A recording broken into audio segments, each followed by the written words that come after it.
ನಮಸ್ಕಾರ ಕನ್ನಡಿಗರಿಗೆ PYT ಕನ್ನಡಿಗ ಚಾನಲ್ನ ಮತ್ತೊಂದು ಹೊಸ ವಿಡಿಯೋಗೆ ಸ್ವಾಗತ ಸುಸ್ವಾಗತ. ಈ ಒಂದು ವಿಡಿಯೋ ಬನ್ನೇರುಘಟ್ಟ ಚಂಪಕಧಾಮ ದೇವಸ್ಥಾನದ ಪಾರ್ಟ್ 2 ವಿಡಿಯೋ ಆಗಿರುತ್ತೆ. ಪಾರ್ಟ್ 1 ವಿಡಿಯೋ ಯಾರ್ಯಾರು ನೋಡಿಲ್ವೋ ಡಿಸ್ಕ್ರಿಪ್ಷನಲ್ಲಿ ಲಿಂಕನ್ನು ಕೊಟ್ಟಿರ್ತೇನೆ ನೋಡಿ. ಹಾಗೆ ನಮ್ಮ ಒಂದು ಯೂಟ್ಯೂಬ್ ಚಾನಲ್ನ ಇನ್ನೂ ಯಾರ್ಯಾರು ಸಬ್ಸ್ಕ್ರೈಬ್ ಮಾಡ್ಕೊಂಡಿಲ್ವೋ ಸೊ ದಯವಿಟ್ಟು ಸಬ್ಸ್ಕ್ರೈಬ್ ಮಾಡ್ಕೊಳ್ಳಿ. ಕನ್ನಡ ಚಾನಲ್ನ ಉಳಿಸಿ ಮತ್ತು ಬೆಳೆಸಿ ಅಂತ ಹೇಳ್ತಾ ಈ ಒಂದು ವಿಡಿಯೋನ ಶುರು ಮಾಡೋಣ ಬನ್ನಿ. ಈ ಒಂದು ವಿಡಿಯೋದಲ್ಲಿ ನಾವು ತಿಳ್ಕೋಬೇಕಾಗಿರೋದು ಸುವರ್ಣಮುಖಿ ಕಲ್ಯಾಣಿಯ ಬಗ್ಗೆ. ಈ ಒಂದು ಪ್ಲೇಸ್ಗೆ ಹೋಗೋದಕ್ಕೆ ಕಾಡಿನಲ್ಲಿ 2 ಕಿಲೋಮೀಟರ್ ನಡಿಬೇಕಾಗಿರುತ್ತೆ.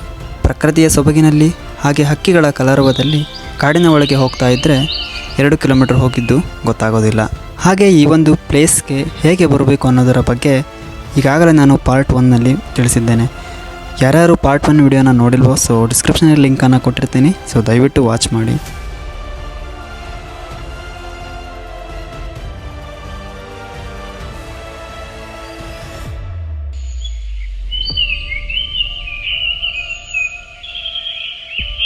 ಹಾಗೆ ನೀವು ಈ ಒಂದು ಪ್ರದೇಶದಲ್ಲಿ ಆಂಜನೇಯನ ಪಾದವನ್ನು ಕೂಡ ನೀವಿಲ್ಲಿ ನೋಡಬಹುದು. ಪೌರಾಣಿಕ ಕಥೆಯ ಪ್ರಕಾರ ರಾಮಾಯಣಕ್ಕೂ ಹಾಗೂ ಈ ಒಂದು ಪ್ರದೇಶಕ್ಕೂ ಸಂಬಂಧವಿದೆ ಎಂದು ತಿಳಿಸಲಾಗಿದೆ. ಹಾಗೆ ಈ ಕಾಡಿನಲ್ಲಿ ಕಲ್ಯಾಣಿಯವರೆಗೆ ತಲುಪಲು ಈ ಒಂದು ಎಲೆಕ್ಟ್ರಿಕ್ ಪೋಲ್ಗಳಲ್ಲಿ ಮಾರ್ಕನ್ನು ಮಾಡಲಾಗಿದೆ.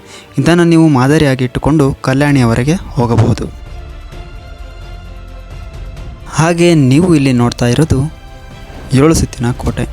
ಇದರ ವಿಶೇಷ ಏನಪ್ಪ ಅಂದರೆ ಸುವರ್ಣಮುಖಿ ಕಲ್ಯಾಣಿಯೊಂದರಲ್ಲಿ ಸ್ನಾನವನ್ನು ಮಾಡಿ ಅಲ್ಲಿ ಹರಕೆಯನ್ನು ಕಟ್ಟಿದ ನಂತರ ಈ ಒಂದು 7 ಸುತ್ತಿನ ಕೋಟೆಯನ್ನು ಪ್ರದಕ್ಷಿಣೆ ಹಾಕುತ್ತಾರೆ. ತಮ್ಮ ಸ್ವಂತ ಮನೆಯನ್ನು ಕಟ್ಟಿಕೊಳ್ಳುವವರು, ಕಷ್ಟಗಳಲ್ಲಿ ಸಿಲುಕಿರುವವರು, ರೋಗ ರುಜಿನ ಇರುವವರು ಹರಕೆಯನ್ನು ಕಟ್ಟಿ ಇಲ್ಲಿ ಪ್ರದಕ್ಷಿಣೆ ಹಾಕುತ್ತಾರೆ. ನೀವು ಇಲ್ಲಿ ನೋಡ್ತಾ ಇರೋದು ಹರಕೆಗಳನ್ನು ಬೇಡಿಕೊಂಡು ಕಟ್ಟಿರುವ ಕಲ್ಲಿನ ಮನೆಗಳು.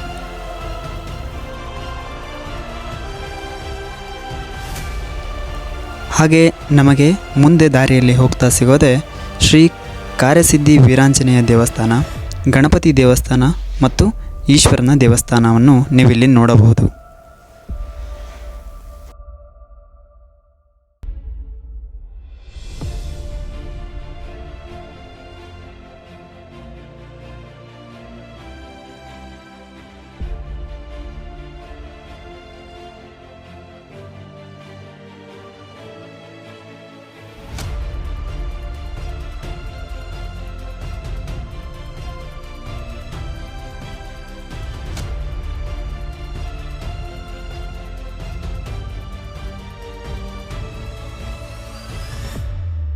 ಈ ಒಂದು ಕಲ್ಯಾಣಿಯ ಬಗ್ಗೆ ಒಂದು ದೊಡ್ಡ ಪೌರಾಣಿಕ ಕಥೆ ಇದೆ.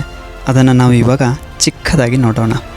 ಮಹಾಭಾರತದ ಸಮಯದ ಕೊನೆಯಲ್ಲಿ ಪಾಂಡವರ ನಂತರ ಅವರ ಮುಂದಿನ ಪೀಳಿಗೆಯವನಾದ ಪರೀಕ್ಷಿತ ಮಹಾರಾಜನನ್ನು ತಕ್ಷಕನೆಂಬ ಸರ್ಪವು ಕಚ್ಚಿ ಸಾಯಿಸುತ್ತೆ.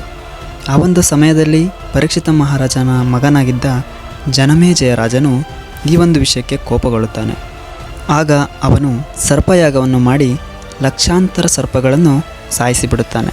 ಇದರ ಪರಿಣಾಮವಾಗಿ ಜನಮೇಜಯ ರಾಜನಿಗೆ ಸರ್ಪದೋಷ ಉಂಟಾಗಿ ಚರ್ಮರೋಗವೂ ಬರುತ್ತೆ. ಈ ಒಂದು ರೋಗವನ್ನು ಗುಣಪಡಿಸಿಕೊಳ್ಳುವುದಕ್ಕೆ ಹಲವಾರು ತೀರ್ಥಕ್ಷೇತ್ರಗಳಿಗೆ ಹೋಗುತ್ತಾನೆ. ಆದರೆ ಯಾವ ಕಡೆ ಹೋದರೂ ಚರ್ಮರೋಗವು ನಿವಾರಣೆ ಆಗುವುದಿಲ್ಲ. ಕೊನೆಯಲ್ಲಿ ಬನ್ನೇರುಘಟ್ಟ ಪ್ರದೇಶದ ಅರಣ್ಯವೊಂದರಲ್ಲಿ ನಡೆದು ಹೋಗುವಾಗ ಅವನ ಜೊತೆಯಲ್ಲೇ ಬಂದಂಥ ನಾಯಿಯೊಂದು ಬಿಸಿಲನ್ನು ತಾಳಲಾರದೆ ಅಲ್ಲಿ ಒಂದು ನೀರಿನ ಹೊಂಡದಲ್ಲಿ ಬಿದ್ದು ಹೊರಳಾಡುತ್ತೆ. ಆಗ ಆ ನಾಯಿ ಜನಮೇಜಯ ರಾಜನ ಬಳಿ ಬಂದು ಮೈ ಕೊಡಗಿದಾಗ ನೀರು ಜನಮೇಜಯ ರಾಜನಿಗೆ ಹಾರುತ್ತೆ. ಆಗ ಅವನ ಚರ್ಮರೋಗ ನಿವಾರಣೆಯಾಗಿ ಸುವರ್ಣದಂತೆ ಹೊಳೆಯಲು ಆರಂಭಿಸುತ್ತಾನೆ. ಈ ಒಂದು ವಿಸ್ಮಯದ ನೆನಪಿಗಾಗಿ ಜನಮೇಜಯ ರಾಜನು ಅಲ್ಲೊಂದು ಕೊಳವನ್ನು ನಿರ್ಮಿಸುತ್ತಾನೆ. ಆ ಕೊಳವೇ ಈಗಿರುವ ಬನ್ನೇರುಘಟ್ಟ ಪ್ರದೇಶದಲ್ಲಿರುವ ಸುವರ್ಣಮುಖಿ ಕಲ್ಯಾಣಿ. ಹಾಗೆ ಈ ಒಂದು ಕಲ್ಯಾಣಿಯೊಂದರಲ್ಲಿ ಆಂಜನೇಯ ಸ್ವಾಮಿಯ ಉದ್ಭವ ಮೂರ್ತಿ ಹೊಂದಿದೆ. ವರ್ಷಕ್ಕೊಮ್ಮೆ ಕಲ್ಯಾಣಿಯ ನೀರನ್ನು ಖಾಲಿ ಮಾಡಿ ಆಂಜನೇಯ ವಿಗ್ರಹಕ್ಕೆ ಪೂಜೆ ಮಾಡಲಾಗುತ್ತೆ. ಆ ಒಂದು ದಿನ ಶ್ರೀ ರಾಮನವಮಿಯ ದಿನ. ಹಾಗೆಯೇ 3 ಹುಣ್ಣಿಮೆ ಮತ್ತು 3 ಅಮಾವಾಸ್ಯೆಗಳಂದು ಈ ಸುವರ್ಣಮುಖಿ ಕಲ್ಯಾಣಿಯೊಂದರಲ್ಲಿ ಸ್ನಾನವನ್ನು ಮಾಡಿ ಚಂಪಕಸ್ವಾಮಿ ದೇವರ ದರ್ಶನವನ್ನು ಮಾಡಿದರೆ ನಮ್ಮ ಸಕಲ ಬೇಡಿಕೆಗಳು ಈಡೇರುತ್ತೆ ಎನ್ನುವುದು ಈ ಒಂದು ಕಲ್ಯಾಣಿಯ ಇತಿಹಾಸ. ಸೊ ಕನ್ನಡಿಗರೇ, ಇದಾಗಿತ್ತು ಇವತ್ತಿನ ವಿಡಿಯೋ. ಈ ವಿಡಿಯೋ ಇಷ್ಟ ಆಗಿದ್ರೆ ದಯವಿಟ್ಟು ನಮ್ಮ ಚಾನಲ್ಗೆ ಸಬ್ಸ್ಕ್ರೈಬ್ ಮಾಡಿ, ಹಾಗೆ ಶೇರ್ ಕೂಡ ಮಾಡಿ. ನಾನು ಸಿಗ್ತೀನಿ ಮುಂದಿನ ವಿಡಿಯೋದಲ್ಲಿ. ಧನ್ಯವಾದಗಳು.